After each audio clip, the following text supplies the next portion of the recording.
Gonna hear. We stand for the Pledge of Allegiance.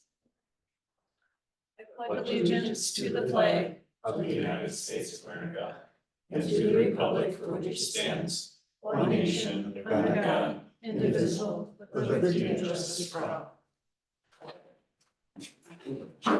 Jessica, can you please read roll call? Clark. Here. Rubino. Here. Ermeling. Easter. Here. Wyland. Yeah.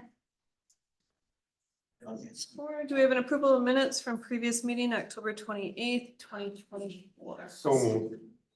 Motion by Easter, second by Ermeling. Any more discussion? All in favor, say aye. Aye. Opposed, motion pass. We have one public comment. Jim Pinasalt. Would you like to speak now? Jim Johnson on 502 Carroll Street, Weston. I had a couple of comments. Can't act on any of this stuff because it's just public comments, but I would recommend or suggest that a standing agenda item be made here at the Parks Committee for the Kennedy Park project. I don't think on here. I mean, it's a little $15 million project, but I would think we want to keep our pulse on that and see where that thing is. Same thing for the pickleball field or court or lanes, whatever those are. And then in regard to the Wassa events outfit, I'm in favor of it, but I think we have to charge not $60 or $40 for every customer in the field, but what it's actually going to cost us to cut the grass again and have somebody pay somebody to police call the trash, and if there's actual physical police presence that has to be there. There will be more cost to the village of Weston than just $60. So I think it would be foolish to not request that at least those costs are recouped. It doesn't have to be a money-making event, but we should be able to cover our costs. In regard to the aquatic center repairs, again, a pool is a only ground you throw money in, but so we know that there's gonna be repairs, but is there an actual, I've never actually seen like a, hey, we budget for, we know there's gonna be $10,000 of stuff that's gonna break this year or something. If that's not in there, maybe that's something that could be discussed at some point in the future. The status of the MOU for the Friends of Kennedy, is that done, is it completed, is it signed by all parties and executed? Same thing for the pickleball. If we're gonna do something with that before we actually spend dollars on that, we should probably draft an MOU for that, have it signed and executed by all parties, so they're good, clear direction going forward. We're not just, I'll say, spitting in the wind, because that's more appropriate. Thank you.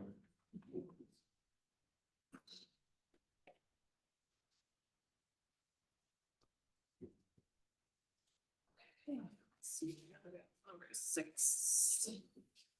Recreation software demonstration. So committee member Corvino, as I mentioned, our software in my report, noted that a lot of you probably have never seen it or never used it. So I'm on a regular basis, especially during the summer months. We do our park reservations through it, swim lesson registration. It's our point of sale for the aquatic center. Online sales are all done through a link on our website, and it takes them to Sports Swim for registering or buying a pass or reserving a shelter. So I was just going to go through a few of the items that are on ours. This is our side of it. This is what we work in to look at things. So like activity registration, that's where you would go to sign up for swim lessons. So you can see swim lessons from last year. You click on a session, and there's lots of information you can get through it. It tells you the dates, the cost. And when you enter or sign up, when you enter your address, it automatically chooses resident or non-resident, and it's based on a GIS of the village. So it does the village. So you could have, at least you could still have a different zip code, but it would still tell you you're in the village. We ran into that before. We have 4 different zip codes, I believe it was, we discussed. And if they enter their zip code, lived in Weston but had a Rothschild zip code, it would come up as a non-resident. So that was with our old system. The new system goes based on GIS mapping. So then there's lots of information for us that you can view the enrollees. So you see everybody that signed up for it. So that's how where you get your rosters for each class and each level. So facility reservations. So here you'll see on the left side, you'll see the parks, every one of them that have shelters, Kellyland, Kennedy, Mockmuller, Robinwood, Sandhill, and both the Yellow Banks ones. So what we see is this is where we get our calendar and it shows the reservations for the year. And I can go back to, and we only accept them at certain times, but you'll see there's a name on one right there. So we have a reservation that day. And that keeps it so we could, if we have to clean and stock the bathrooms and clean the shelter area and the other things. So, and you can click through each one of them and it shows, when those are taking place. We also have a place to get, we do get notifications now. So when somebody makes a reservation, like say it's a last minute one at 5 o'clock on a Friday, I get an email sent to me telling me that a reservation has been made and I can look at it and find out where it was and when it is. So some of these tabs we don't use, but there's the cash register portion. This is where we set up the cash register for the aquatic center. And there's multiple different sites. You got the internet, Rothschild Schofield, Weston Aquatic Center, and the municipal center. So we have multiple different registers. So you know which one's being used and who's using it as far as who's logged in to it. And this is where you choose your hardware basically for your printer, automatic drawer, stuff like that. So point of sale, credit card device, etc. One of the great tools that we use that we didn't have a lot of access to with our previous system was the reporting portion of it. So in the financial portion, you can see, you can basically isolate what you want to see based on dates or which till number, which register you're using. So you got abandoned transactions, attendance and revenue summary by area report, credit card report, daily past sold deposit reports. So there's a lot of great information that we have access to that, we didn't have our old system, and it helps us, be able to show what's happening on any certain day or time. And you just click on what you want, it'll run a report and it'll tell you exactly what was sold. So that's the 2nd of June, 4th of June, tells you exactly what took place each day. And it's great if you are looking for something, and it's easy to do, because if I can do it, it's easy to do. So you give me the financial software for like the village and I would have no clue how to do this. This, we had training when we started this system back in 2021. But of course you don't get trained on every single thing. So you learn every time you use it, but the reports are great. Like I said, so we're tracking, the birthday party packages, how many people that day. And that's one where we share with concessions. So we need to know, how many took place that day. And you can do it in a more compact report instead of the day to day like this. But you can also see the days where it closed, like the first day, June 1st, we were not open. June 3rd, we were not open because we had no transactions take place. So our opening day was basically moved because the weather was so bad. So, but if there's ever any more information you want to see, that's something we can do. I mean, you see them, the monthly budget status reports, it shows it in a large scale, but it doesn't show you what we do day to day.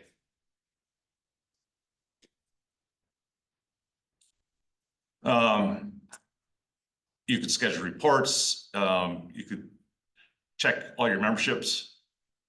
So there's another whole tab where you can check new memberships versus old memberships, active ones, etc. So a lot of reporting, and it's been a great tool to have access to, and it's easy to use. So, of course, there's the front end of, or the part that the public uses. The public uses a very simple version. It's literally, you just click on what pass you want, and if you have an account set up, you already move forward. But I thought this would be the good side to show you guys, because it is what we use on a daily basis. Park reservations, like I said, literally up until this year, we had to check it every single day because we didn't get a notification. But there was a tool in there that we weren't aware of, that there was a place where you can get a notification and it comes through. So it's nice to get all that. And then, like I said, multiple options. You can reconcile a till. Here's Weston Aquatic Center front desk. In the upper left there, tells you which one. Reprinting receipts, creating deposit batches. There's multiple people that utilize the system. I mean, we use it just for the rec side, but you know, like finance department uses it because they reconcile our tills for us on a daily basis. Of course, the front admin staff use it because we still have walking people that want to purchase passes. So they have access to Sportsman. They log in and set up an account for them and can do that all right here. When it gets busy, to speed up that process, we, like at the aquatic center, you can't have that happen. We usually have them fill out a paper form and then we enter it in the system after, just to speed up the process. So So how do we see the front end of the software? I mean, it's westonwi.gov, but from where do we go on that website? you just go to recreation or how to rent.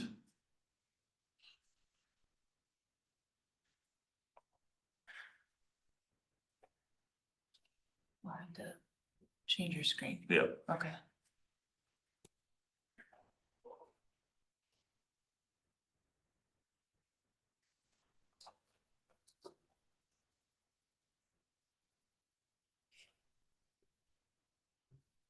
So this is what a person will see. Once they click on that tab for the aquatic center or for any of the parks, and they want to rent or reserve a facility, it takes them to this screen.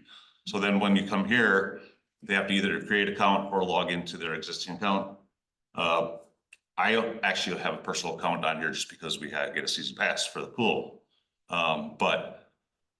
So once you click on reserve a park or facility, you can actually tell if the time and date that you want is available.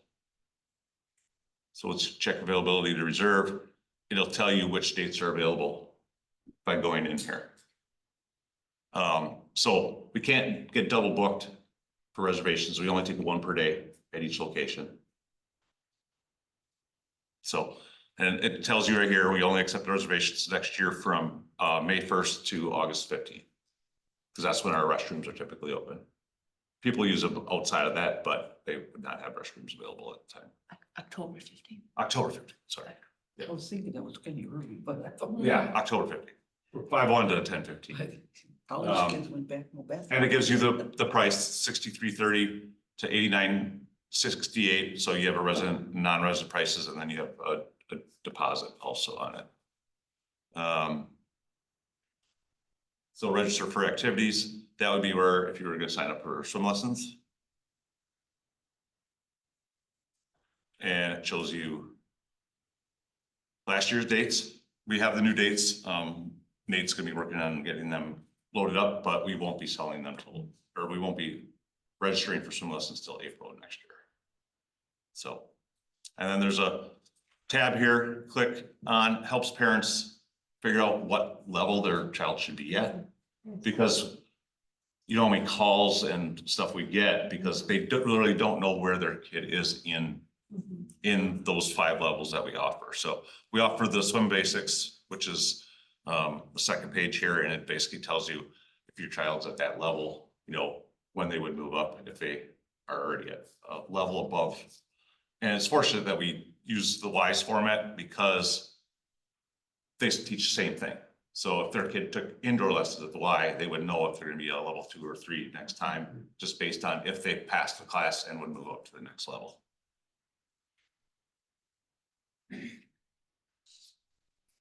So then finally, this is where you would go to.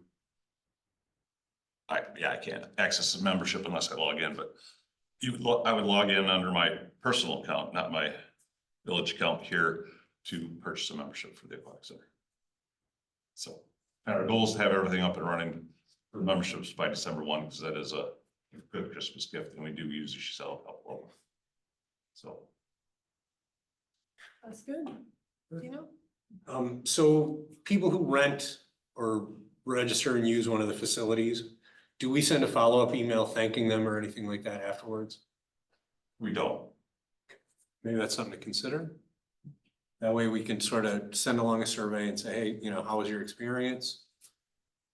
And then the other thing is, so the emails that are collected in the software system, can those be exported and used for other things?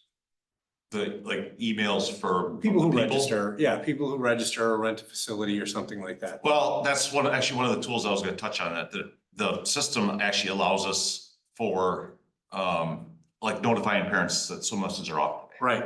So there's a text and email version within there that they can sign up for it. So we show up and we got 50 kids showing up today and 60 degrees out. We can literally, it's just a one click. You just click on that class you're notifying and it sends out messages to everybody. But as far as using their email information for other things, we've never done that. So the reason I'm thinking about it is you sort of look at this as a way to collect data. And so there are a group of people who use Kennedy Park.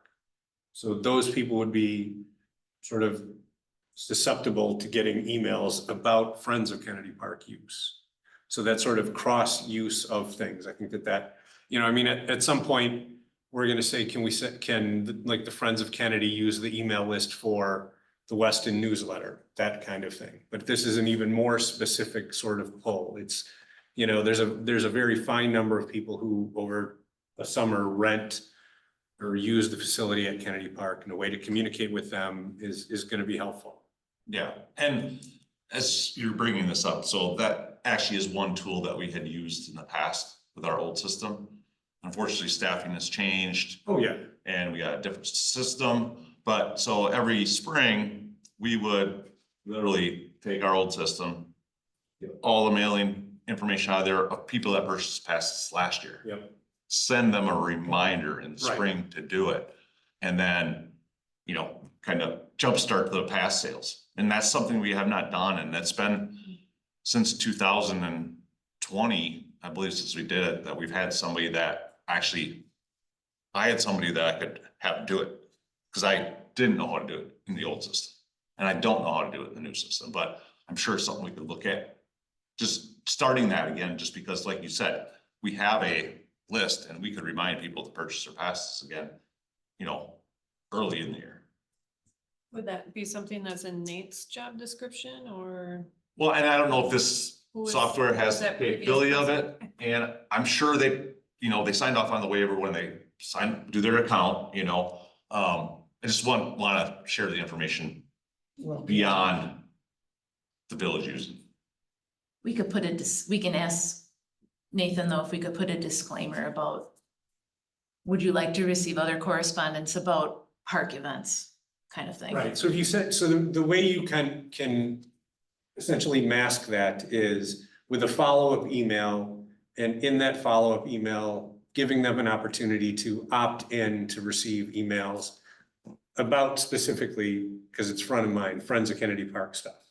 So, you know, you rented the shelter, you had a birthday party at the pool, you know, after it's over with, 24 hours later, the system kicks out a survey email to you, and at the bottom of the survey is, you know, would you like to opt in and you know, hear more about what we're doing at the Kennedy Park remodel? It's something we could look at, but Yeah. I mean, it's gonna be Yeah. it's gonna be a little bit. Yeah, I just wanted to There's put it out. there's enough stuff on the plate right now where I wouldn't wanna say this is a Nate thing because there's plenty going on. Yeah, You know, after the first of the year and. You know. Yeah. We can look at it a little bit closer. I can look at it, but I'm not gonna say, hey, Nate's gonna have time to do this. But I can take a look at it and see if there's, and I can contact Sportsman too and see if there's, you know, how that system works as far as getting that information in a nice format that you can actually use for mailing or emails, et cetera. If we did a follow-up survey though, we have that survey 1, 2, 3 and then the other surveys that we've done, we've done the disclaimer to say, it's actually when you like enter the Everest tree search, it says on there that you're signing up for the weekly e-newsletter by entering the Everest tree search. Yep. And then we put those Mhm. into the weekly newsletter database. So something similar that you might not get as good a response return because it's the follow-up, but yeah, it's a good potential, good idea.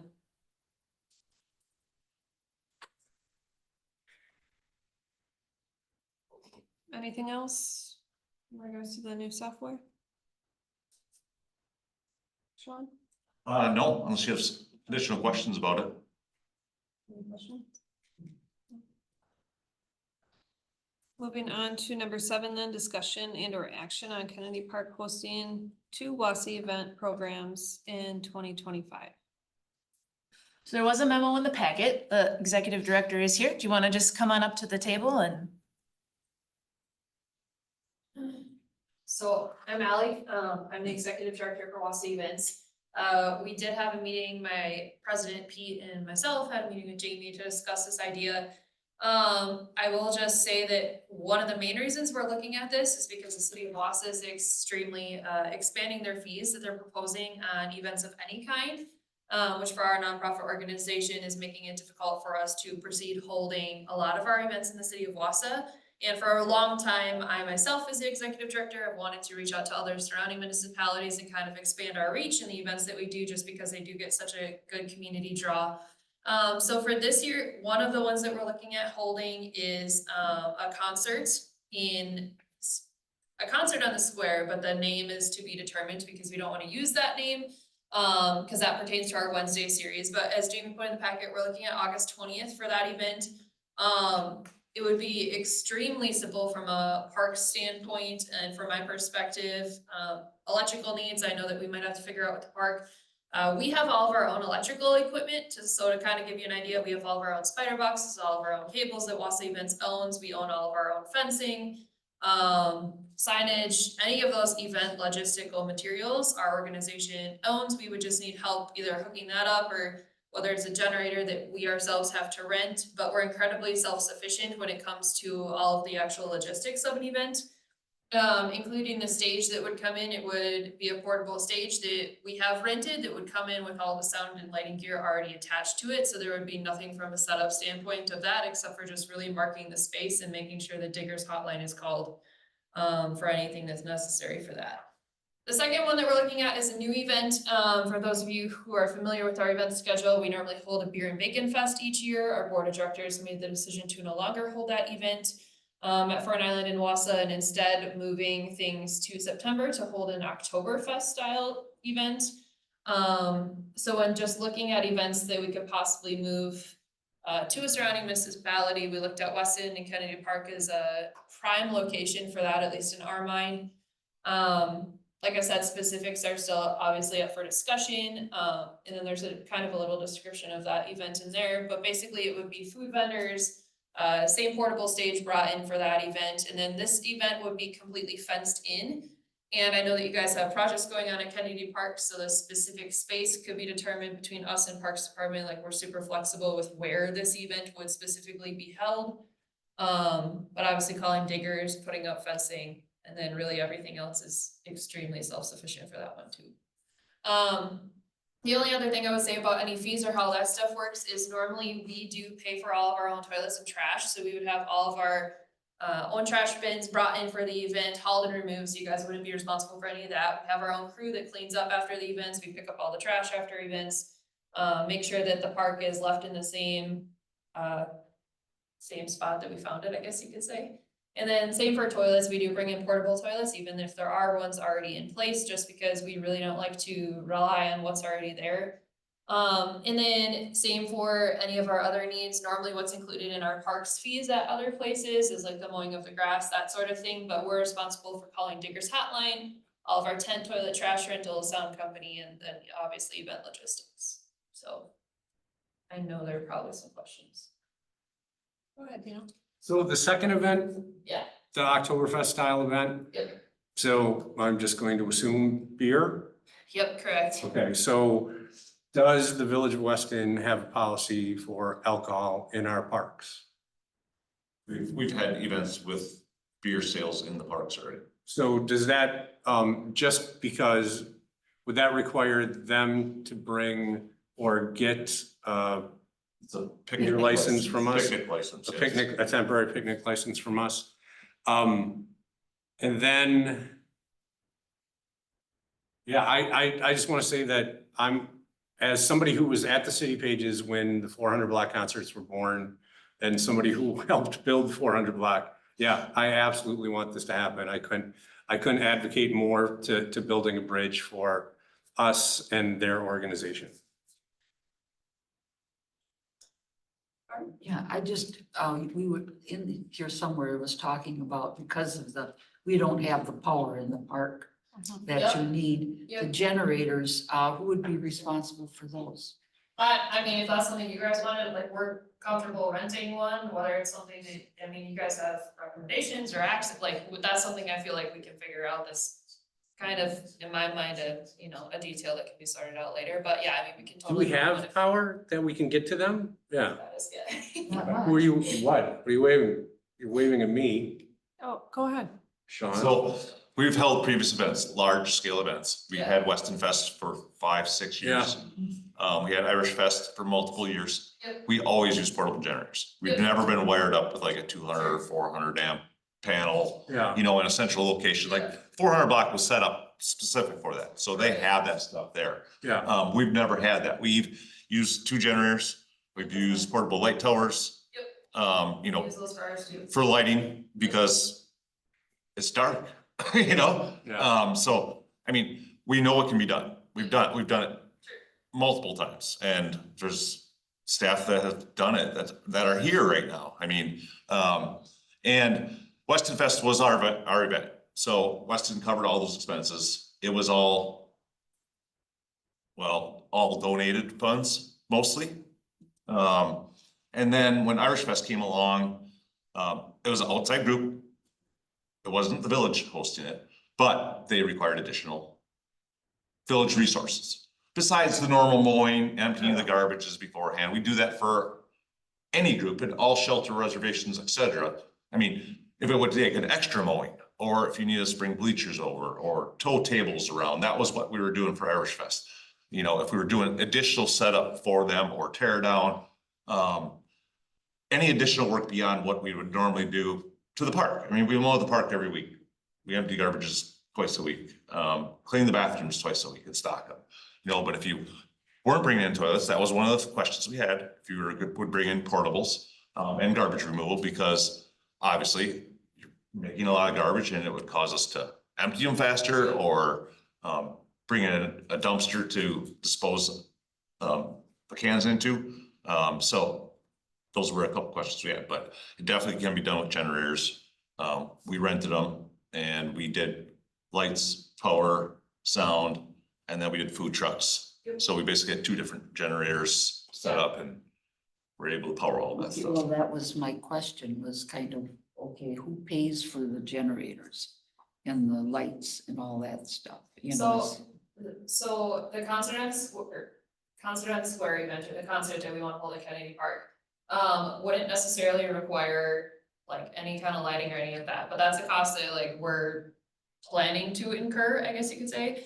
And then for the one later in September, that event is in the middle of the day. We're thinking like a 1 to 4 or 1 to 5 timeframe. So yes, we still will need electricity. However, it's kind of a different setup. But again, those are all costs that we as an organization plan to incur and plan to work with you guys on the specifics of that. Well, I know that sometimes it's a question, you know, how much is the village willing to put in? I think this is a good idea, don't get me wrong, but I just, am concerned on, how much we're putting into it, as another group could come in and say, well, gee, you did this, why can't you supply us with power generators or whatever? So that's my biggest thing is, we do it once for you, if we're gonna do it a second time for somebody else, so. I did, in the potential of recommended language on there, I did put if it was the approval or denial and then with fees waived and staff support, just because there, there does have the potential to be some staff support, probably more with the Oktoberfest and the fencing, just to get it in the ground, which was included in the memo. The other piece is we also, we have a separate ordinance about special events on public property. And I didn't put that in here, but that's a $100 permit. So understanding, the field rental, if it would end up being on a field, is the $60, but the village does also have that other special event permit. I'm not sure if a potential motion tonight would be with, you could say with staff support or with fees waived up to a certain level, and that would go to board. So there would be some sort of comfort level, or, with those things not included. But I think tonight what we really wanted to make sure is that there was support behind it before we move forward and planned out all of those additional details. Well, the 3 questions in here, for staff support, I think it mentions like 1 to 2 hours possibly for the Parks Department staff to assist. For the electrical, there wasn't necessarily a time frame on the fencing. Some of that I think is gonna kind of depend on where the fence ends up and how large of a size. But it's just, they would call diggers, they have all the posts, they'd be all laid out, but just getting them into the ground. Because I would be okay with that. I think Parks has plenty to do, but if, it sounds like you have people for every job, so you don't really need. Yeah, and I mean, it's kind of the Us same to like when assist. we do stuff in Wassa, they send the Parks Department, they just put the poles in the ground for us, and then we and our volunteers do the rest of it, so. And garbage was my Yep. Yeah, we question work with too. Carters, so Okay, normally for our There's- events. garbage picker uppers, cause you can Yeah. put out garbage cans, but. Yeah, we actually pay a Boy Scout troop to come in and Oh, excellent. they clean it for us. 1, 2, 3. Go ahead, Sean. Also, as Jamie mentioned, the special event permit, that is where they would request police presence. No, that's what I was gonna ask. There's actually a portion in that application where they can request time, the amount of officers, et cetera, if they believe they need that, and then it gives them the cost in there too. Yeah, and we have worked too before with, we worked with Everest Metro. I know everything got renamed, so pardon me, but so we worked with those guys before and we worked with Safer before too, and then really the chiefs just tell us how many officers they think we need, and we've held events, down in Rothschild before where they're like, hey, we'll just do drive-bys, kind of keep an eye on things. But we really leave it up to the different chiefs to determine how much police they need on our events, and then, we're willing to work that out with them, so. Are there carry-ins allowed for the concert? So that would be up to you guys, in whatever your policy would be for that. Concerts on the square, we normally allow it downtown. The 400 block has its own specific policy, so again, that would be up to you guys on what your rules are here and what you wanna do. We would enforce whatever you choose to move forward with. For Oktoberfest, that would be a ticketed event, and so no carry-ins would be allowed for that. It all would just be inside what we're serving at that event. Is there, for the ticketed event, is there an age, like, can you bring your kids? Do you do a So that one would wristband? be a 21 and over event, the Okay. Oktoberfest, yep. Just cause then for IDing people, then we normally just ID when they would sell a ticket, and we have security guards that we pay to ID too, so that would be a conversation with police, like we already pay Wisco security for a lot of our events to come in. So sometimes there's less of a police presence needed because we're already using the paid private security. Is So that- I'm sorry. Yeah, so the issue at hand is, with the recommendation, it's either fees waived or not fees waived, right? Fees waived and level of staff support. Okay, so I'd like to make a motion to recommend supporting or approving the WAS area events hosting of 2 programs at Kennedy Park to the Board of Trustees. With fees waived? No, they can pay their fee. Okay. Sounds like they can, sounds like you guys were gonna plan on doing it anyway, so, Yeah, an allowance of staff support. and an allowance of staff support. Does that include the special event permit as well? Yep, I think what we will determine, once we determine the area that it will be at Kennedy Park, it would either be a field A field rental. or a special event. I don't know that we would do double, because if it's not on a field, then it's a, yeah. One or the other, okay. But we will work through those details. Okay, we have a motion on the floor, Second. second. Any more in discussion? Just maybe, Yeah. we can do that at board level, but Mm-hmm. as far as staff support, I would like to put in, a little bit of like how many hours we're talking. Comfortable with staff support, that it isn't, something that's Mm-hmm. ends up, and I know you've said no, but all day, because there is times where. But I'm sure Jessica's thinking the same thing, that like if we go and put up anything permanent, like tents or anything like that, we do have irrigation out there, we'd have to mark that.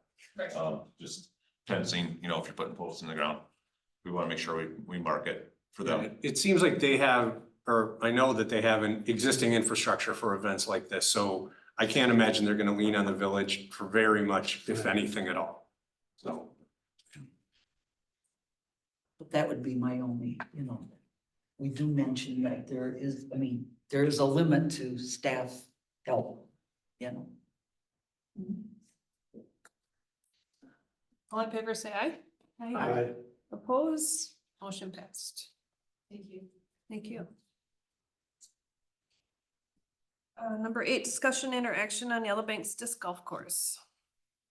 So at our September meeting, the condition of the Yellow Banks Disc Golf Course was brought up and discussed.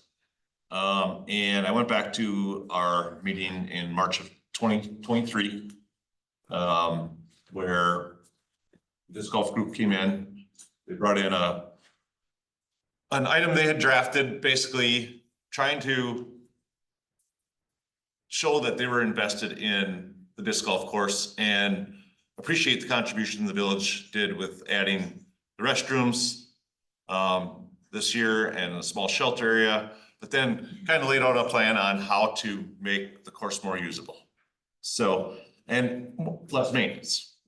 What came out of that meeting was village approved moving forward with a wetland delineation. We received the delineation in October of 23. And then we didn't do anything with it, really. The delineation came in positive for improvements at the disc golf course, but we didn't move forward with the improvements. So there are areas that can be improved to make the maintenance easier. The disc golf group has, what Pete calls it, is brings it back to life a few times a year. Basically going down in there, removing thorny brush, trimming, cutting, whatever it is, because it is a challenging site. If it was, nice fairways and you can mow it, it'd be easier to maintain than thorny brush and invasive species. So they've done a ton of work. We've had the course there a long time. And basically what came out of the meeting here from the committee was that we'd like to have a plan and a timeline towards moving forward with it. If the current vision that you laid out last year is still the vision, let's start putting some dates down on moving this forward. And we'll start getting some of this stuff done and basically committing to a plan. And we didn't do that back in March of last year. We were waiting for the delineation, came in October. Other projects we're moving forward with in 24, and it's something that we never got back to. We should have done something with it last winter. So I have asked Weston area disc golf course or disc golf enthusiast member Pete, and I see he brought somebody with him. Pete is the original designer of both of our courses, been tremendous in the disc golf scene in the area for a long time. Was designing courses, did a Remote 9 Mile, Avid player for a long time, also a park employee. He knows what it takes to maintain that sort of thing. So I guess that's Peter Hoover. So. Is this improvement plan something that you, I mean, I see how it's laid out, you know, task one, and then it breaks down Weston and wage. Do you want this done in chronological order, like the way it is as far as tasks, or? So this is the plan that Pete drafted Right. last year and presented to the committee in March of last year. And it didn't really define it. We never like approved what we're doing with others, memorandum understanding, you know, is that something we should do? And it would lay out a timeline and the village would commit to doing what it's gonna commit to, and disc golf would commit to something. I mean, And it says that it needs to be mowed between 3 and 4, if I understand that correctly, like regularly, weekly, probably. So yeah, we would have to put something together with a timeline. And the biggest thing that I got from the committee was they wanted to make sure that the plan that was laid out is still the current plan, because there's been multiple different plans, as we know, over the years at Yellow Banks, just because everybody's got a different idea.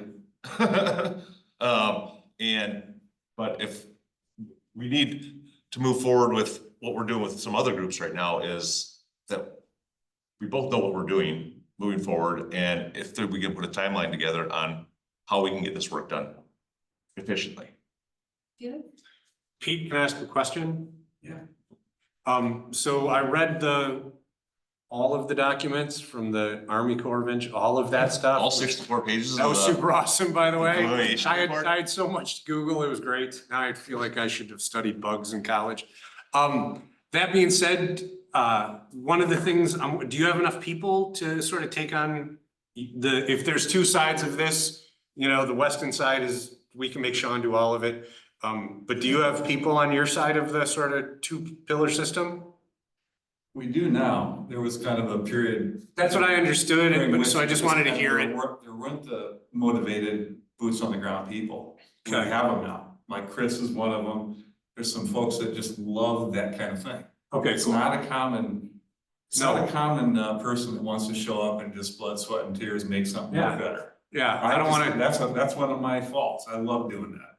I love seeing something look better and improving it. And not everybody's like that. okay. So then the follow-up question is, sort of given the plan and given the state of the course now, are we at a point now where are we putting good resources after bad location? Or are we still putting good resources after good location?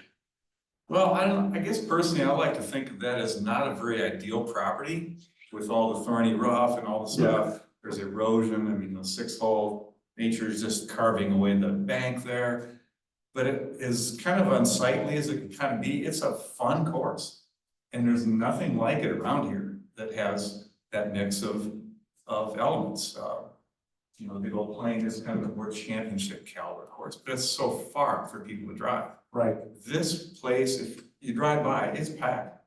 In the warm months, it is packed, as long as the overgrowth hasn't taken charge.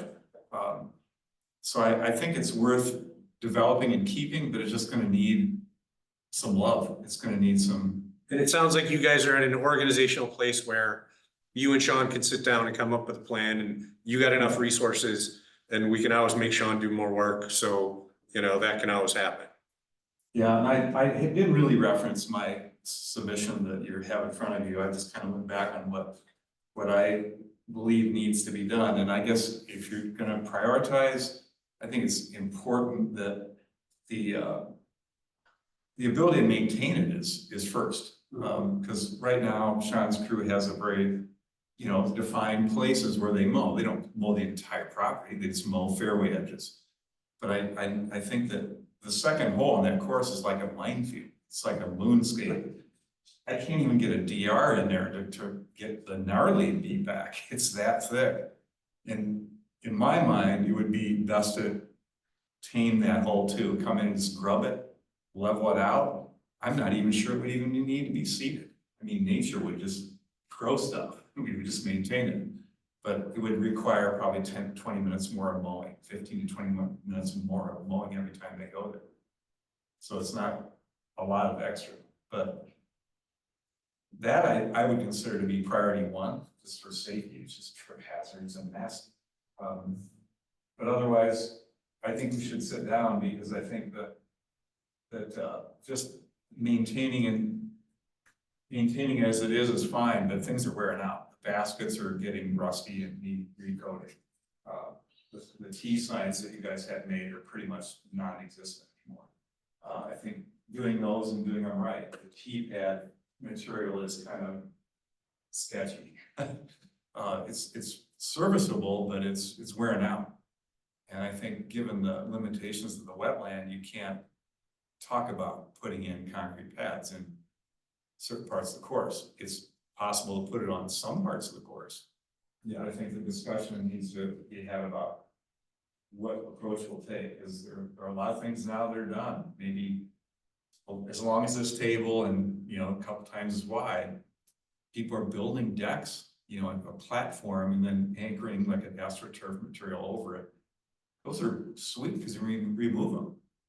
So when it comes this time of year, when hopefully there's a snowmobile season, you can move those out of those areas where snowmobilers are going. You could run and grab them and move them if there was some mother of all floods coming through there. There's options.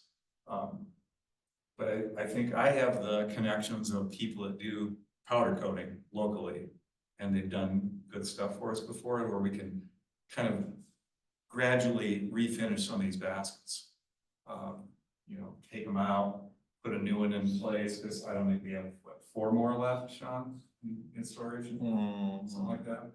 We might have 5, we might have 5. We could use those right in the interim. Yeah. So we recoated some of the ones that are wearing. But I think I mean it's a fantastic location. You know, if you had unlimited money, it'd be awesome to dump a bunch of money in there, but disc golfers don't require that degree of perfect groomed and beautiful that ball golfers do. And if you're not a disc golfer and you're entering the sport, that is not where you go. Correct. It's the type of course where you actually have to know how to play, because if you don't, you're gonna have discs in the river, you're gonna be in the thorny brush all the time, and you'll probably never come back. Yeah, or you throw all your discs in the brambles and you just don't have any more discs, and that's not an enjoyable experience. But if We find enough. But if we can at least tame that second hole, I think if we start there, maintaining becomes a lot easier. Then it's real easy to run a DR, just like run channels in there so people can at least access it. We had that same problem at the Wisconsin Lions Camp. I was able to design a course there, and there's the longest hole in the course, or one of the longest, has the gnarly this deep in the rough. And we just had to hammer accesses into that rough. You have to do all of it, trim it down, but make it so that there's a hope of getting in there and getting your bad drive. So there's not necessarily a motion on the floor, but I guess we're just looking for an approval for a priority list that No, needs to be updated, I think or? from this point, it would be me and Pete just sitting down and laying out what's reasonable as far as timeline, what should be done first. And we're gonna wanna plan, because if we're gonna access it with any type of equipment, like I stated at the last meeting, we're gonna have to get the pipeline company there. TransCanada's gonna have to be there. They're gonna want us, you know, we have to give them the specs on our equipment, the weight of it, et cetera, to cross the pipeline. So if we're hauling material in there, they're either gonna be on site or gonna be required to berm it, depending on the size of equipment we have down there. So some of those improvements obviously take more of than just, hey, we're gonna go down there and crank this out. We need to actually set up a plan to do it, and a timeline, you know, if we pick a time and then we have enough time in advance where we can get the troops together and do the work. And of course, there's stuff that we can do. I mean, Pete's also got connection for the signage. You know, we provide new posts. Pete works with the designer on the signage. That's something that we can move forward with, where we're not physically doing it till the install, but it's something that we can move forward with too.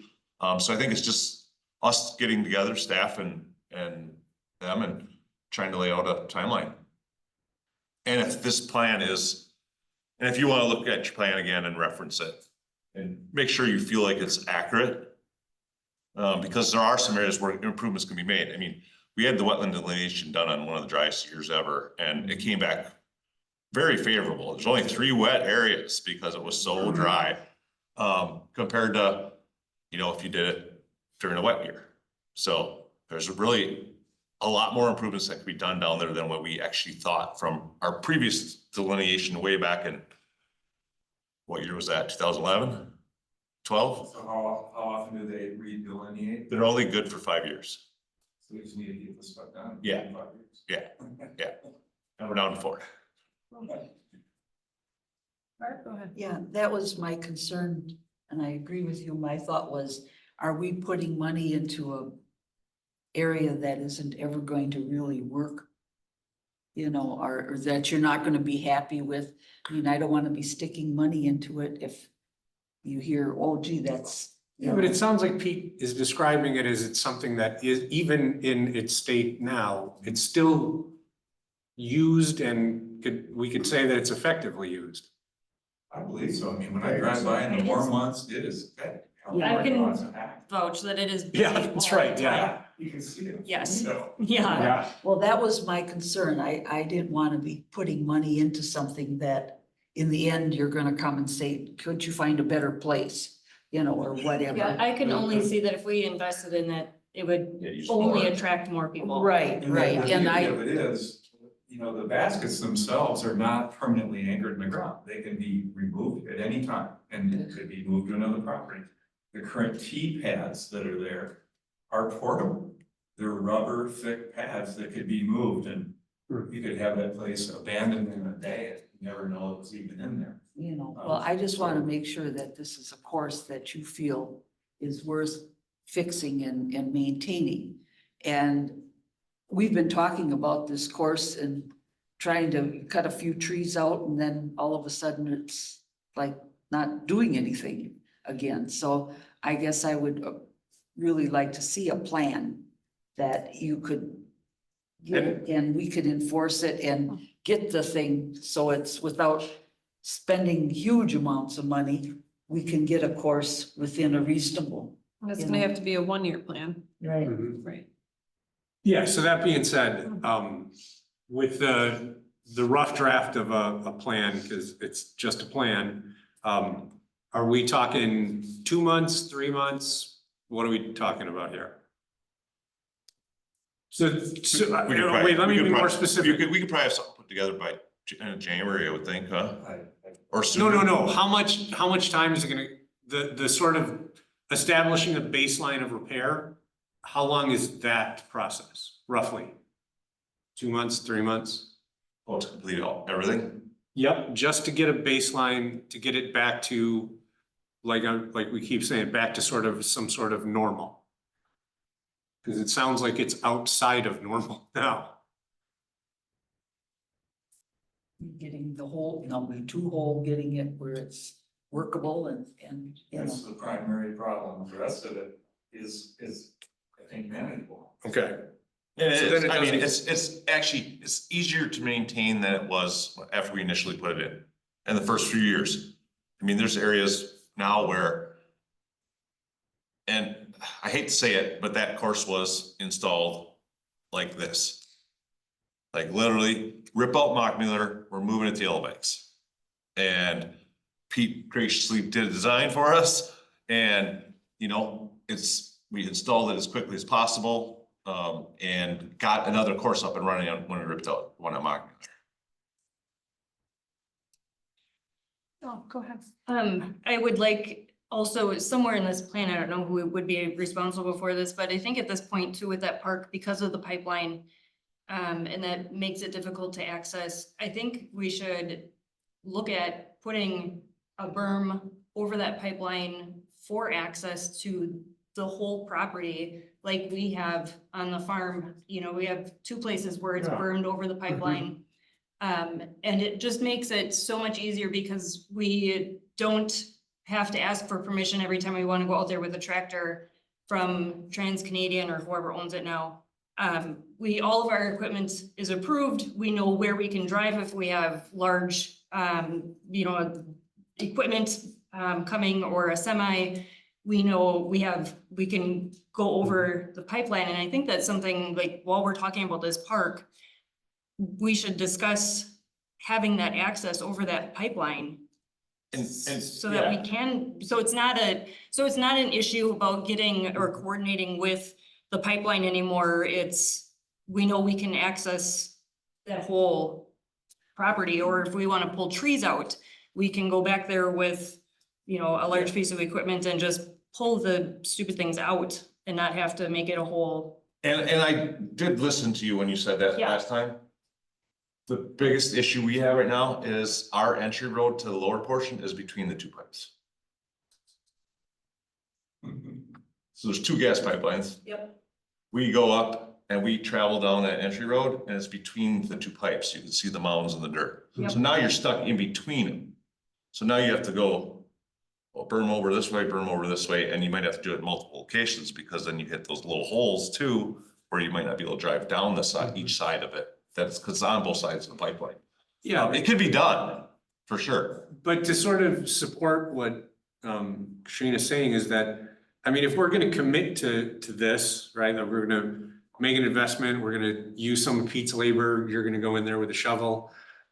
It seems like we should, you know, at least come up with a version of a plan in which the sort of long-term sustainability of the course is factored in, right? Like when they built their property, like they had, I assume you had a discussion about where should we put these berms and why should we put them? And I think that is a valid discussion for you guys to have operationally, not sort of at this level, but I think that, you know, there is something to explore if we're committing to having a successful disc golf course, then we should, you know, kind of look at how do we build a sustainability plan so that you guys can get in whatever these giant machines you're talking about that need to get in there and do whatever it is they need to get in there and do, right? Make it as easy as possible so that this doesn't fall into disarray like it is, where the way it sounds now. So It can, like I said, it can definitely be done. It's just a little weird because we do travel right down the middle of the two. yeah, But it could definitely be done. It would just be ramped from all sides. probably, Right. So we could utilize it in multiple directions. And the berm is just dirt, right? It's just mounded up dirt. Pretty much. You're just putting cover Yeah, on it to make right, it so- tough. Yeah, and so it's not, I mean, we have the equipment to make it. We can source dirt for it, you know. I mean, it's really not a big deal. It's not rock, it's just, It's just the pipes are so shallow. They're only 3 feet, I average 36 to 38, I think is what they said. Yeah, the last hole that we. Last time they were out there, and they're running 800 PSI, 800 pounds of gas pressure in them. So you don't want to cause a disruption in it, obviously, because you're not gonna be around it. Yeah, I was gonna say. So- What kind of costs are we going to accrue, you know? That is material we would probably have, so it'd be just staff time doing something like that. You know, we just have to specify which pieces of equipment we're taking out there. And they would want the spec on it, and then they would know, and then they could explain to us how much film we need to put over the top of it, based on the equipment we'll be using out there. Because we've worked with them before on Business Park also, and we specifically just gave them the one piece of equipment. We did the job with one piece of equipment instead of 3 that we typically would have used because getting across the pipeline. So, I think you want something with, if you're taking down trees, getting rid of, you know. yeah, I mean, we would I mean, put just- whatever we need. Yeah, if we're gonna put in access, make it so that we can do whatever we might need to do Right. at some point, rather than, So I think it really is just if you want to move forward and if we should work on putting a plan with a timeline, and I think it's something we can reasonably accomplish. The work within you know, I would say by next year and by fall, I would think we would have made nearly 100% of what we agree with, completed. It's just, you know, No, you aren't gonna be spread too thin between this and the, other, Aquatic center. the aquatic center and the. Well, I mean, And the this baseball. summer was extremely busy, obviously with the 7 new playgrounds and the, you know, concrete borders and mulch around all of them. Next year, that is gonna be bid out in contract. So the improvements at Kennedy Park will be, most of it will be, more than likely, I should say, most of it will be done by a contractor. I'm sure you'll find something. I'm sure it's gonna take time. It's gonna take time. There's gonna be weekly Well, meetings, that there's is gonna right. be. I mean, you know, I agree, So we yes, should be doing this. we know it will take time. you Yes. know. And then if we're having those events, then you got some more, I mean, I don't want you to, you know, bite off more than you can chew. Are we hiring out mowers right now? Do we hire a company? So I- the village contracts out some of their mowing. None of our parks, all of our parks, and then medians, boulevards, and the landscape area is maintained by us. So if you want to know specific areas that are done by who and why, so the utility contracts out with Riverview, they do all the lift stations, well sites, water tower, anything the utility owns.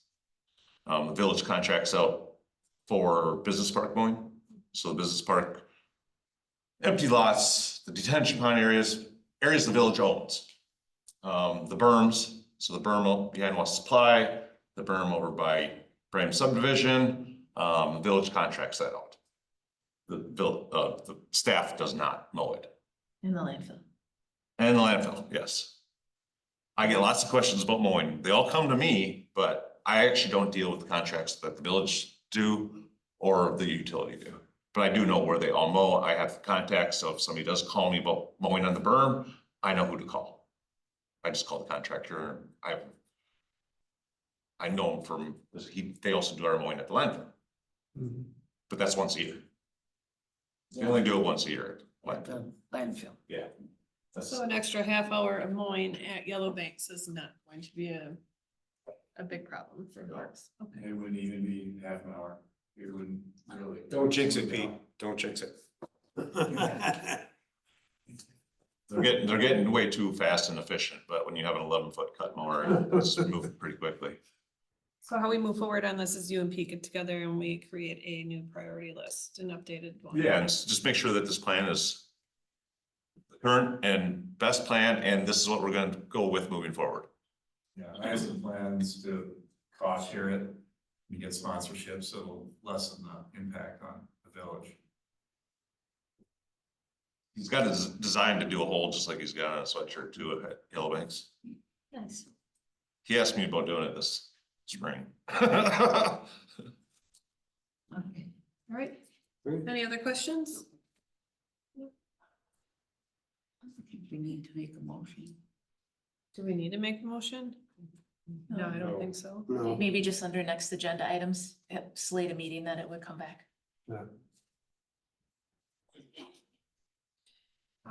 Okay, so number 9, discussion interaction of village-owned Yeah, thank you. park facility naming rights, naming policy. So there was a draft village-owned park and facility naming rights policy in the packet. We've talked about this a couple times and the board has talked about it. Kind of took all of that input to put into a policy. The board had talked about making the policy more village-wide. So the policy outlines that things that would be within the park's purview would come here first for a recommendation to the board. That wouldn't preclude the board from also putting forth names for areas, but this also would encompass any village-owned facility that would not be under the park's purview. So certainly this doesn't have to be the final. We can still make adjustments, but I thought it was encompass the input that we've gotten so far. And if you recall one of the prior drafts, it was, a lot of the material was from that draft. Mhm. You know, How, just for fun, we're pretty close on this. Like you guys have been working on this really quite intensely for several months. So are there any outstanding areas that need to be addressed, or is it just a question of our comfort level with this draft? I think it's just comfort level with this draft. If there would be a willingness to make a motion that would go to board in December. This does, it takes into consideration what we are doing with Kennedy Park. So it does have the pieces in here about 30 years or lifetime of the item. And but the dollar amounts that we're asking for. So it isn't totally based on that because it is more encompassing, but it covers those pieces so we can keep proceeding with that too.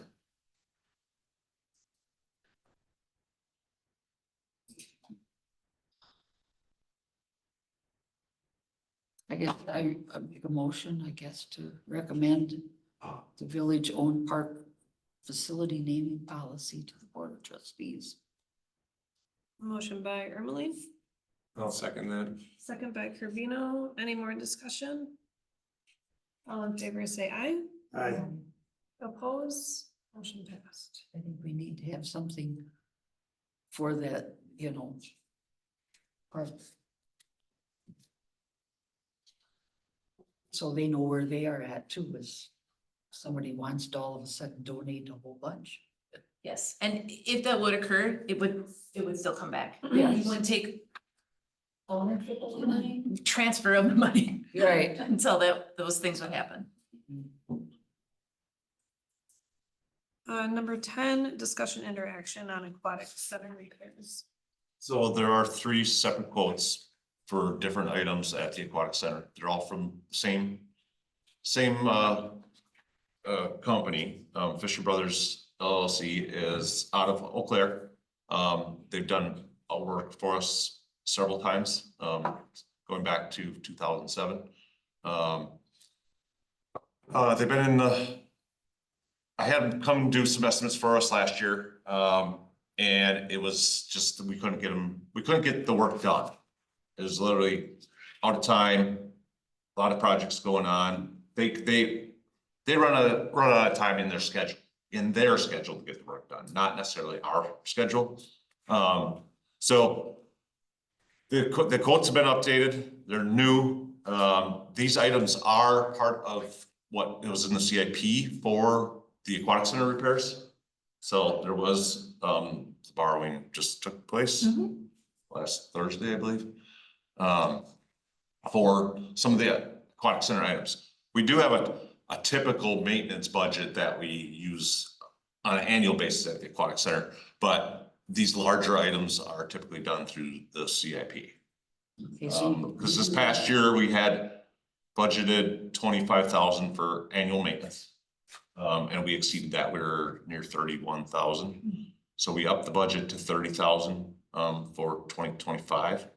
But there are always these large items that are costly maintenance and or repairs that we can't keep up with just within the maintenance budget of the aquatic center.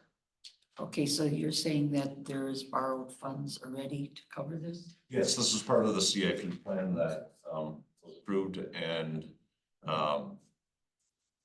like I said, we had estimates. I have old estimates, but I had them updated just based on some of the things that changed or came up during the year. So like, there's just a picture of a pipe. It's supposed to be the picture of the corrosion, the rust, but we had 2 of those pipes leaking this spring.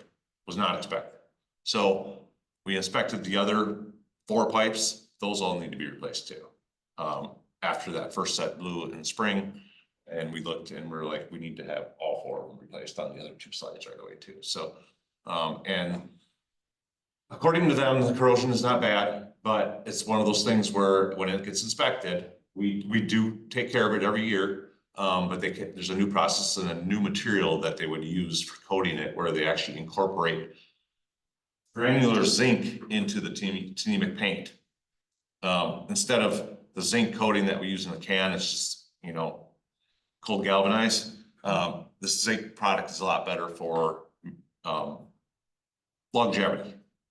And they're also planning on removing the steel strut that supports the pipe, the supply pipes right there. Because they were originally field welded on, and that's what's causing those beams to rust so bad. So they would actually remove them, cut them off, repair the beams, and then install new stainless strut, but would bolt it in place so there's less damage to the beam. They did the deck replacement back in 2007, and their galvanized material that they bolted in place is in better shape than the other stuff. And their specialty in this field, and they're located in the state of Wisconsin. All the other contractors all located down south. So I think the closest one to us right now is in Colorado, or there might be one in Ohio. It's a specialty. Yeah, You I know. looked it up. They're hiring and They're hiring. Yeah, this is the only one that's local. So they just finished, they just finished the wood upholstery project at the Holman Pool. Cause I'm like, who does wood post replacement around hose bibs and electrical? It's a specialty thing, right? Like, who does that? And when I talked to the owner, he's like, oh yeah, we just finished one at Holman. That was one of the new items that I was like, and we've been watching it, but it definitely they need replacement. We replaced 24 of them a few years ago. And those weren't that bad at that time. Now they're bad. So Was there an estimate in here for buffing Yeah. the slides and Yeah. is that all of the slides or?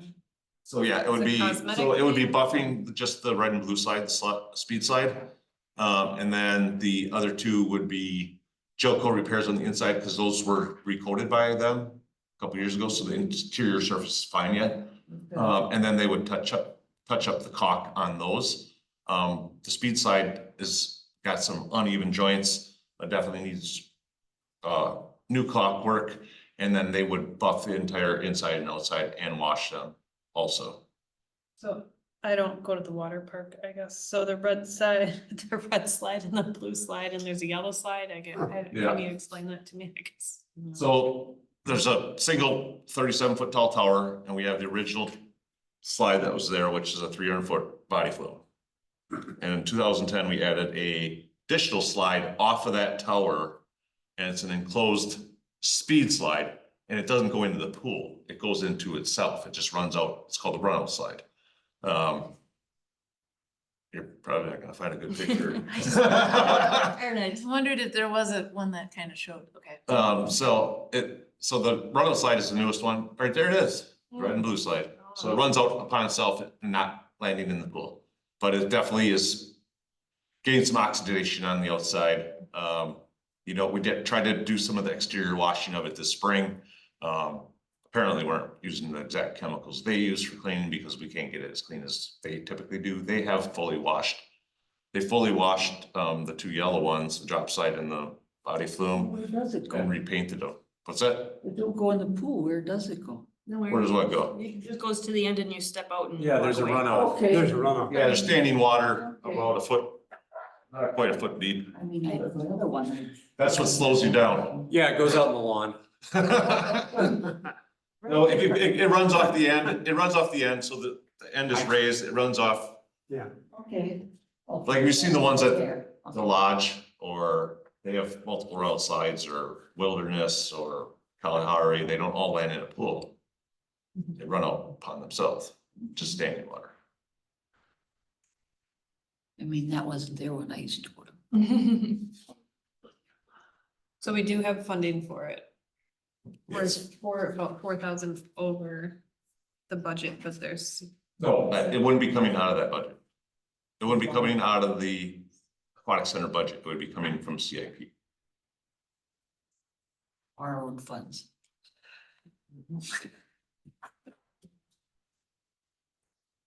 Any other questions? Do we have a motion on the floor?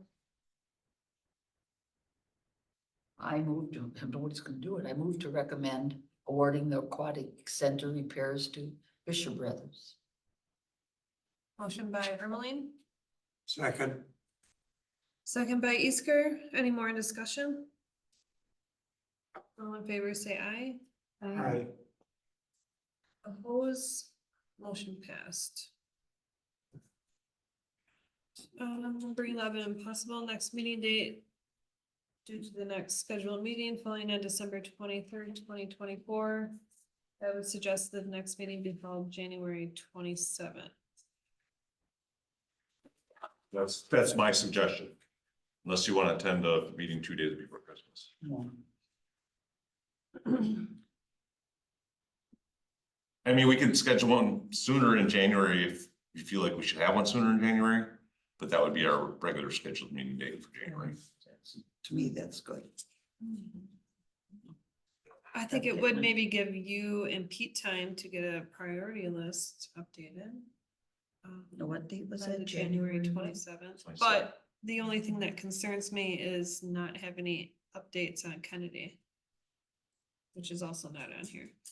So I don't have an agenda item for Kennedy. Mhm. I do have it thoroughly in my report of everything, where things are and where it stands right now. If you want me to not, or to put it in my report and also put it in an agenda item, but what's the specific agenda item you want? Just listed as Kennedy Park Updates, campaign? yeah, Mhm. campaign Mhm. updates, I mean, because I believe. unless Pete on there's your- an action item, obviously. Right. And then I have to put it specific to the action item for that. Yeah, so in regards to that, I think that there are two parallel paths that are happening right now. The activity of the Friends of Kennedy Park and then big dudes with diggers in Kennedy Park. And I don't think that, I think they're pretty separate things at this point. So, I mean, I was sort of prepared to give, to talk a little bit about what we did at our this last Friends of Kennedy Park meeting, and sounds like I'm going to all of them going forward, so I'm more than prepared to sort of give an update as to all the meetings that we have going forward at this, at Parks and Rec. But I think one of the concerns would be pulling Sarah or pulling Gerald or pulling other people to this when I'm gonna be going to those meetings anyway and can give a regular update as to what's going on.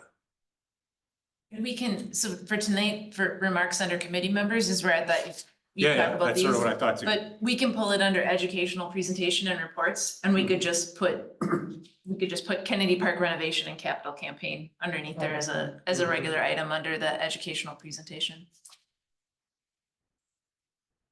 Are you okay with January 27th then? You know? Or do So you I think what'll end up happening, in my head is, I think that stuff I don't know of anything that's specifically gonna happen between now and then, but if stuff happens, then we can, give proper notice and have give a 7-day notice and say, okay, we're gonna move the Parks Committee up to that date. Is that allowed? It would only be 24, but yeah, I mean. Whatever, Yeah. we however, can- we yeah, could do whatever's that if- legal, we can always move it up without me getting arrested for asking to move it up. Sort of what I can do. And we could also do an email update Yeah, in yeah. Mhm. I'm more the than first willing to part of type, yeah. January, if there, even if the email update is that there isn't anything necessarily new to Yep. report. Yep, Okay, so we will hold the next meeting, January 27th, 2025. 5 o'clock? Number 12, topics for future meetings. 13, remarks from staff. Maybe next one would be, that would be maybe too soon to find out what your progress is on the plan for This golf. this golf. Well, January should be good. Yep. Yeah. Remarks from committee members? yeah, so. I do have some remarks for staff, sorry. Okay, Barb was asking for something to put on the next agenda, so I was letting her finish. So first of all, I did not include this in my report, but the vote at the board meeting last Monday was for pickleball to be placed at Montpelier Park. So I've received multiple communications over the past week. From multiple different people, regarding that decision. So I talked pickleball to at least 3 different people last week. And regarding how we move forward at this point. We need to communicate with the pickleball people, I think is what needs to happen, because if they're not behind the Mock Mueller site, they're never gonna fundraise for it. So, and this could, pickleball there could be dead as far as that group, as far as helping out with the pickleball court construction. So I think really we need to figure out if there's a next step, or if we are just gonna let it sit for a while, or where we want to go with it. So the board did make the decision, goes to Mock Mueller Park. The village planned on budgeting a portion of it, but the pickleball group was going to be responsible for most of the cost for construction. So, Oh, yeah. so just wanted to give you an update on that. And also I got an update from the playground company, Minnesota Wisconsin Recreation, on Friday as far as the playground equipment. I've been waiting for them to figure out their plan between them and the manufacturer. They did make a site visit. I did tour with them as far as the damage. We went over the main major items and also everything we documented in those pictures that I sent you guys all pictures of. So right now the plan is to do replacements of some of the materials at Kennedy, because there's some significant scratches on some of those items there.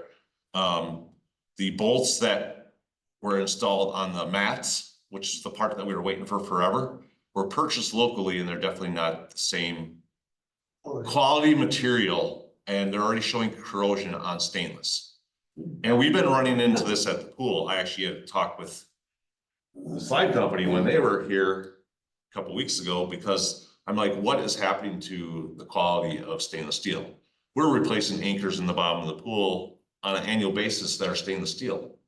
The first ones lasted 15, 20 years, and now we're replacing anchors on an annual basis because they look like they're not even stainless. And even though we know they're stainless when they go installed, but by the end of the season, they're just rusty, like a zinc coated fastener. So they're gonna do some touch-up paint on some of them. They're also looking at a full railing replacement at Kellyland for the one where you could tell the paint is like not even stuck to it, it's flaking. And then the deck replacement on I think it's a 6-foot high platform at Yellow Banks number 1. And basically send enough product up here when they come to do everything. It will be in spring, of course, but to do anything that would need to be done, they'll have touch-up paint for every single color that was installed. And we know every one of them is different. And then the replacement pieces. And like I said, if there's major defects, and we documented the major defects where touch-up paint would not take care of it, that's where they're looking to do like pole replacements on those swing sets at Kennedy. And where some of those chunks were missing of paint. So those were all things that they had all the pictures too. They took additional pictures from their here too. So, and I know that touch-up paint will, I mean, Certain- it's gonna be noticeable. They can't refinish those areas. this happens with all playground equipment. I That's mean, a lot of damage. typically, yeah, and Kennedy is the worst one as far as scratches. But all playground equipment, when we receive it, we typically receive touch-up paint from.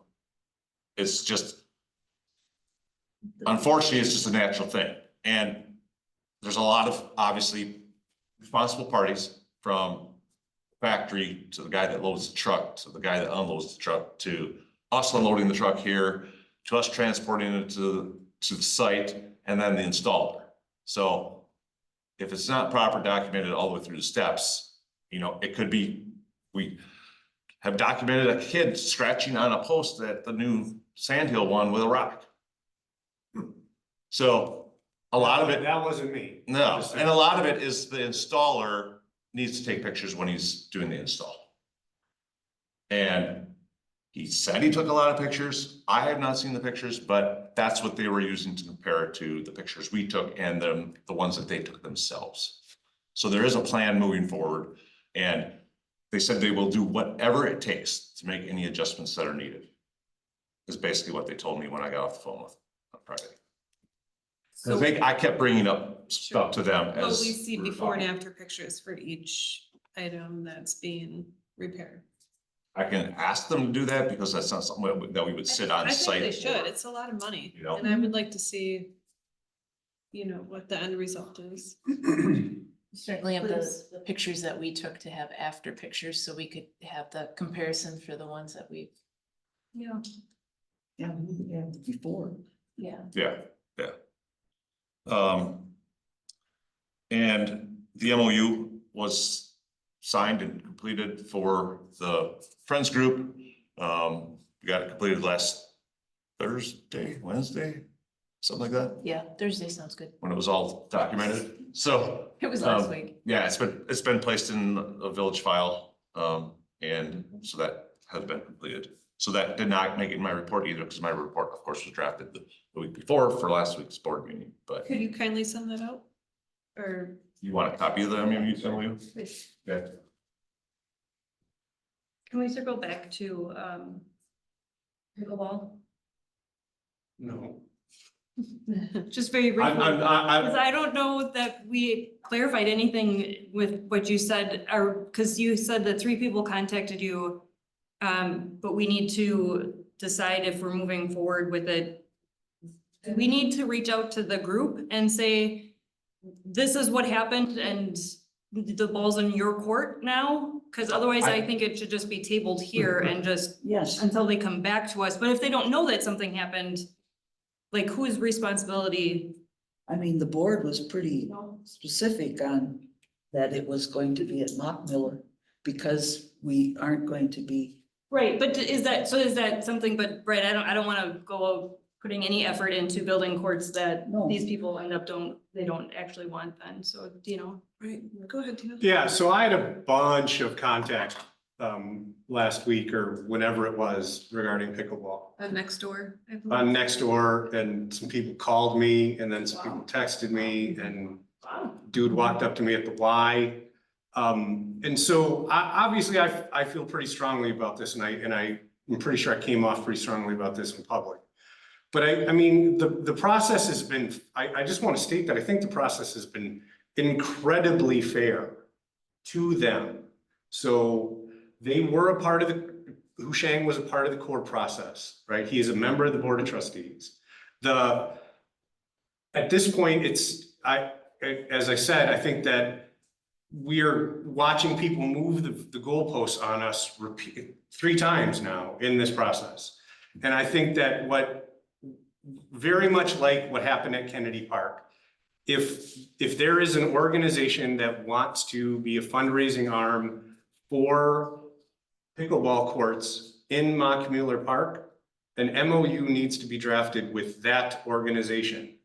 I just want to state that I don't think it's appropriate for Hushang and one guy who have come to the meetings, and then that lady who came to a Board of Trustees meeting to sort of go outside of the process that we've engaged in. I mean, Hushang made a motion at a Board of Trustees meeting to move a park asset without it coming to the Parks Committee. I feel pretty strongly about that. And I think that, again, if there is a pickleball organization, that needs to be formalized. This is several $100,000, maybe $1 million. I have no idea what it is, but we're not printing t-shirts. We're not, buying a case of beer and handing it out at an after party. This is something that I think the village needs to sit down with them and say, this is the direction that we are willing to go. If you are willing to be a part of this, that's great. But I think at this point, as a member of this body, I think that this has been negotiated in bad faith for several months now. And I think that the latest outburst on Nextdoor just threw my hands up, like people calling me on the phone, asking me why I can't go at essentially in your front yard, you know, why we can't do that. And I'm like, well, because that wasn't part of the process that we took, you know, like these have all been public processes that have been open to the public. And so I think if they want pickleball courts, I'm cool with pickleball courts, but we planned on them being at Mockmuller. And I am not gonna entertain putting 12 pickleball courts at your house, you know? So I think that's, you know, I just think that we're getting into a point now where this is becoming clearly bad faith on Well, people's and- parts. Yeah, and that one wasn't even that it would have been in her front yard, but it really didn't have enough room for parking, and I mean, there was other issues besides, Yeah, you know, right. and that's everyone they came up with, and then they were looking at Kennedy. Well, that had no issues, that couldn't, you know, and then out by Prohaska. Prohaska's, well, there's nothing out there. No. And they want a real bathroom. Well, excuse me, we don't have one out there. And I'm, you know, it just made sense to go with Montmiller. And if they don't want it or they're not willing to help fundraise for it, then I guess it's a dead issue as far as I'm concerned. Yeah. And the only negative feedback I got, I guess, or what I remember from Mockmuller is that it was the location. They wanted something more off the highway. Correct me if I'm wrong, but I Yeah, think that that's the only discrepancy. Yeah, so I talked to a woman named Elise, who's a teacher somewhere, who has a trail from her backyard into Montmuller Park. And she commented on Nextdoor, and then she was cool enough to call me. And she doesn't have at all a problem with pickleball. She has a problem with teenagers. And apparently that's a speedway out there at this point. And I went out and I looked and wow, there's a lot of cool burnouts out there. And so what I, you know, and I talked to Jamie about it, and it just seems like if we have more people in that park, we're going to have, as a former hooligan, we're going to have less hooligans, right? Like that's just the deal. Like if there are, you know, 25, 40-year-olds playing pickleball every afternoon all summer long, yeah, as I'm not gonna wanna hang out in that parking lot and drink beers I stole from my dad's house. You know, so I think that, you know, Sounds like- again, just not from experience or anything, I'm not saying that ever happened, but I just think the upside of Mockmuller Park has been discussed, documented, and like even the people in the neighborhood are like, yeah, it's fine, you know, so I just think that we keep revisiting this even after we've made a decision. Well, like I said, I agree that if they don't want. They don't want it, then we never drop it. Right, because I'm wondering how it's getting funded as it is, Yeah. you know. Just take it or leave it. I don't think it's being funded. So is this something that we need to revisit again and beat No. this dead horse, or how, I mean, No, the I don't board- want Dino to have to reply on Nextdoor for the No, next. like, the you thing know. is, I absolutely don't mind having that discussion, and I don't mind having that discussion in public. Mhm. But I think that if they're going to continue to change the goalpost, that I think my reaction of being frustrated is fair, right? And I don't think I was particularly frustrated with anybody who made contact with me, but, you know, like, I think this is done. I think unless staff meets with pickleball and comes up with a plan,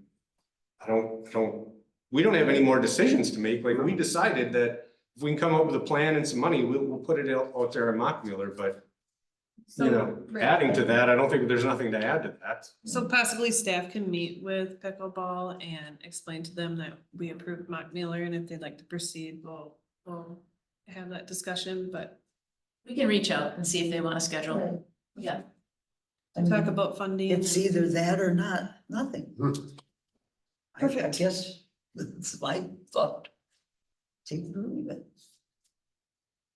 I have a problem with that. Remarks from committee members?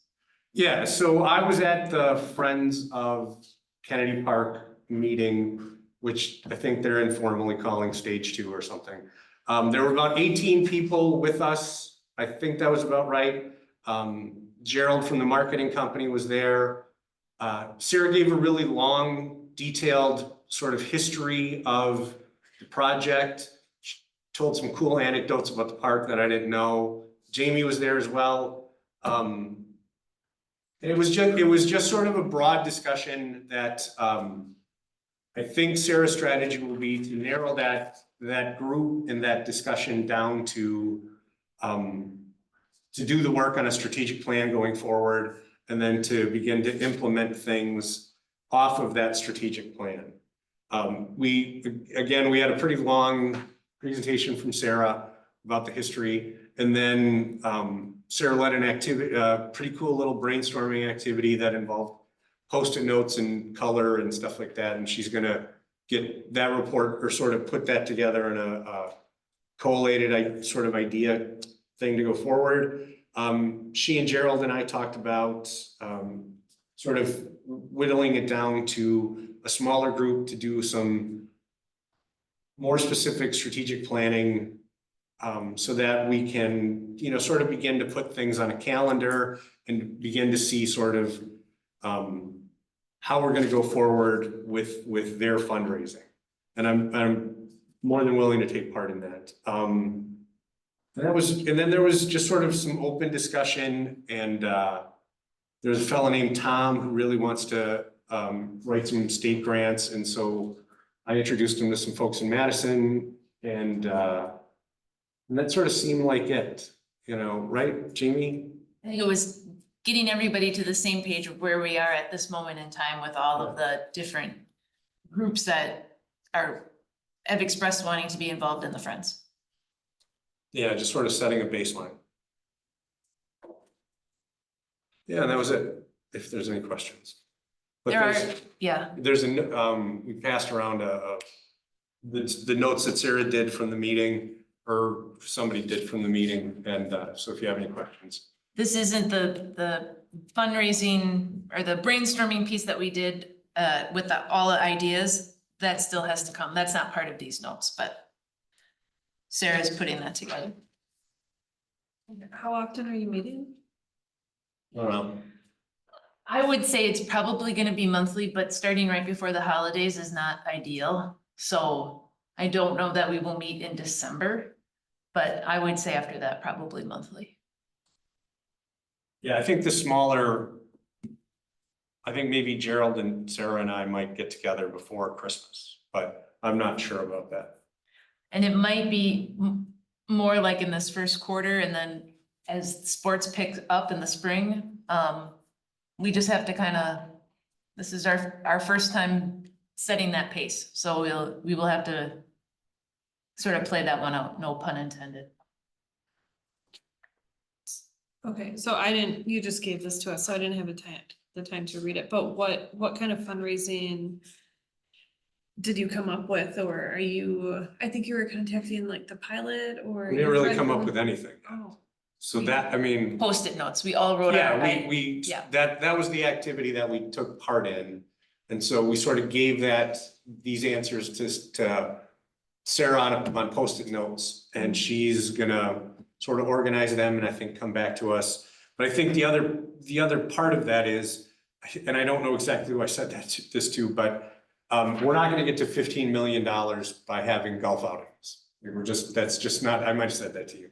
But there has to be another piece of the plan beyond the sort of small chunk things. And one of the things that I discussed was we have to start pulling everybody to the project, right? Like Gerald brought up the idea of putting some sort of like a fundraising thermometer, we'll say, but involving baseball on the village website. And I said, well, we could put that on the front of the village website. We can make this sort of project be front of mind for everybody, the same way you know, the first time we rebuilt the field house at DC Everest, like I remember they had public meetings where people would sign up and buy bricks of all and they put your name on the bricks, but it's these small sort of things that create big momentum to people being engaged in the process, so that when we go out and ask the Green Hack Foundation for $100 million for the skate park, they've heard about this before, and it's not, they know that there's community goodwill directed to that. And again, very much like the village saying, the village being the first dollar in, again, putting the energy on the village website shows commitment by the village to the bigger idea. And I think that, like, I think that showing that we have this commitment, I think is going to benefit us, and showing that we have that energy for it. And I don't know if everybody knows this, but during the groundbreaking, there were 2 $500 donations given. Like literally while we were standing there at the park. And we'll start to get, that's part of the MOU quarterly reports, so we Yeah. can.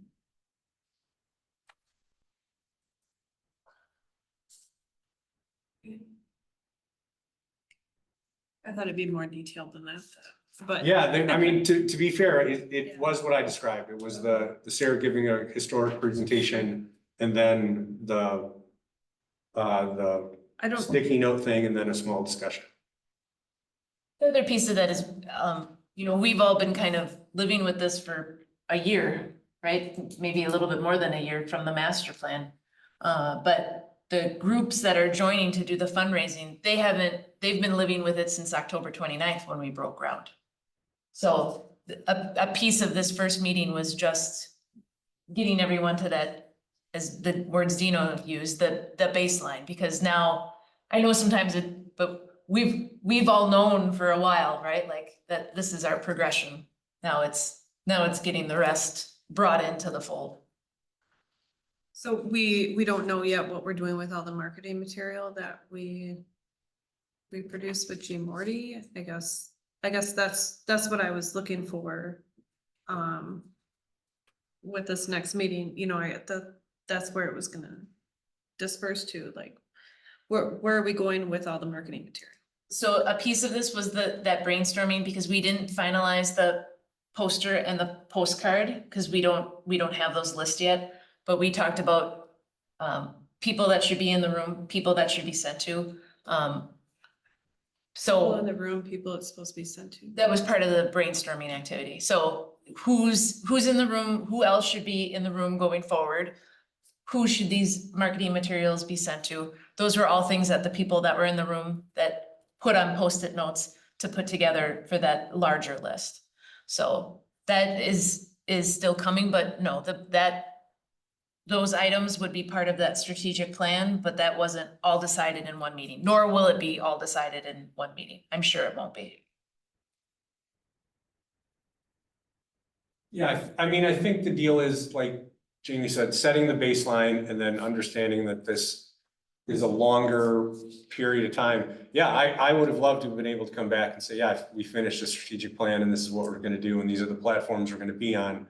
But a lot of those people were literally hearing this stuff for the first time. So, you know, one of the things that one of the specific things that we did talk about is how today, the marketing materials where we are today need to be specifically built for a through line to the finish, right? Like we can't constantly re-examine and rebuild our marketing pieces. There has to be a through line to the finish with everything that we do.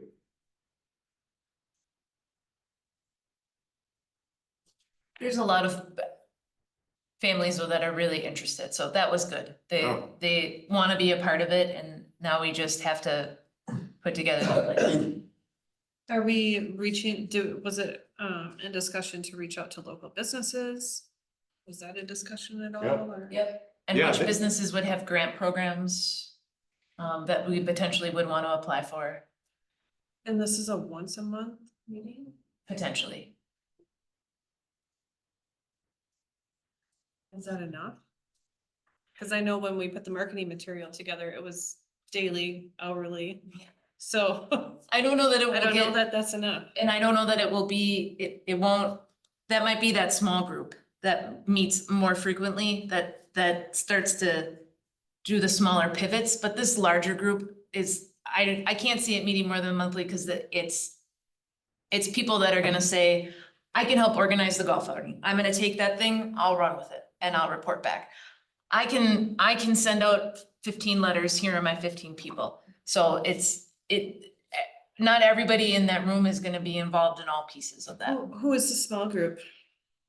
Sarah, Dino, And yourself? Gerald, for the strategic plan piece.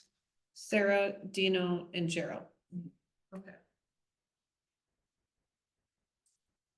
I still foresee that once that strategic plan piece is flushed out, that then the Jamie and Sarah group will finalize like the postcard and the poster. Like those are mostly built, but those final touches would be put on them at that point before they would be distributed out.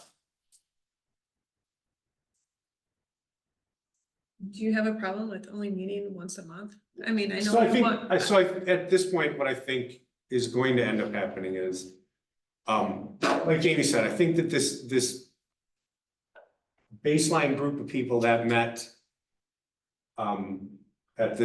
when we met, I think that there's going to be a natural sort of spin-off of people working independently. Like I know for sure there's a fellow named Tom who we introduced to the governor's staff, and I know he's already been in contact with them because he's super excited to do that very thing, right? And he'll report back to Sarah or anything. I think that one of the things that'll end up happening out of this is that the Friends of will continue to sort of formalize their structure, right? Like they're a nonprofit now, so they can elect a president, they can have a board, and they can have a treasurer. And so they can build out their structure. But I don't think that, I don't think that Gerald and Sarah and I are gonna meet once a month. I think we're gonna exchange things informally more regularly than that. I just think that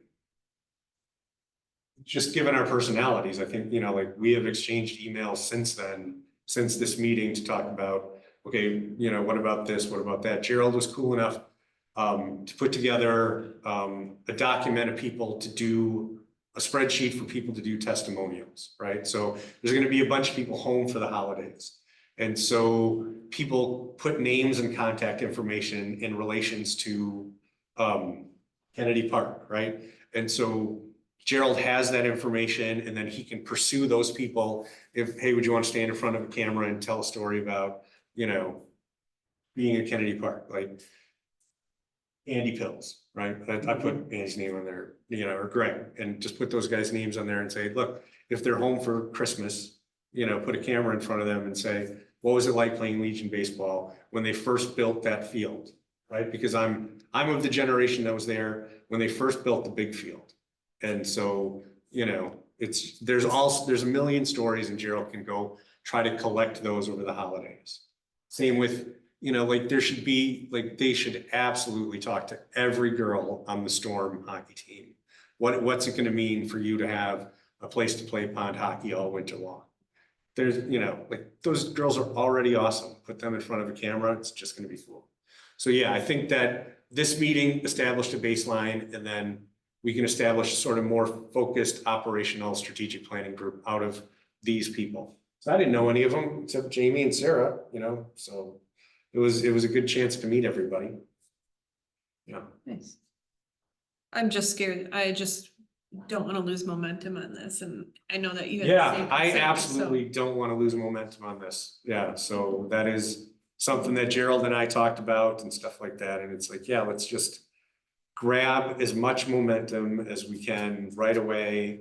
But at the same time, there has to be a discussion as to how the strategic plan will be done. Like we have to, okay, are we going to put Jamie on TikTok and have her talk about Kennedy Park once a week and do a funny dance? Trusty Wyland, Jamie. No, I was talking about you. But yeah, there's all of these things where, like, what platforms, how do we engage? How do we monitor the engagement? How do we do these things over time, et cetera, et cetera, et cetera. But yeah, we had to have this first meeting, sort of figure out who wanted to do what. And, you know, and Sarah can get a better pulse of that than I can. Any other questions on that? Not on that, but when this jogged a memory for me. I was at the Y last week. And a bunch of ladies who know I'm on the board, cornered me about the fact, why are we doing this with Rothschild? And why are we closing Rothschild? And why are we building more at Kennedy Park? And I wanted to drown them all, I didn't. Or dunk them or something, but anyway, I listened to them, and then after they were all done, I said, this was not Weston's idea. This is Rothschild and Schofield are looking at closing the pool, and they're looking. And they said, well, our pool is too full already. And they don't like our pool because there's too many people in it. And they go to the Schofield Rothschild one. And I said, I suggest you talk to them. You know. I talked to one of them too, one of the ladies. Yeah, boy, but they just, you know, I'm doing my exercises. Yeah, leave me alone. You know? Well, that's what I expressed to Ryan too. That was the feedback that I got. And I said, well, maybe you should do a poll in your own community because I don't think it's going to be a Well, positive one. Yeah, I think most of these don't, well, I don't know about the other ones. I know one for sure is a Weston resident.